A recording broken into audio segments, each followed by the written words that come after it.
Good morning, guys. Nick here with Kaizink Screen Print and Embroidery, and today I'm going to show you guys how we do drops for like safety vests, tote bags, things of that nature, things that actually need to be centered on the garment when you are not provided a drop. So the first thing you're going to want to do is you want to measure the length of your printable area on your substrate. And then, so I went ahead and measured the one that we're going to be doing today, which is the back of a safety vest. And that measures at 15. So we're going to take the length of the garment of our printable area. We're going to divide that by 2. And then what you're going to want to do is you want to subtract the height of your image and divide that by 2. So we're going to subtract 5.1, divide by 2. And it's going to give us our drop of 4.95.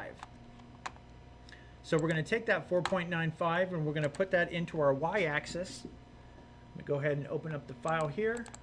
We'll change the background just to make sure there's nothing hiding. All right, everything looks good there. So I'm going to go ahead and this is black, so it does not need an underbase. So I'm going to go ahead and go to print.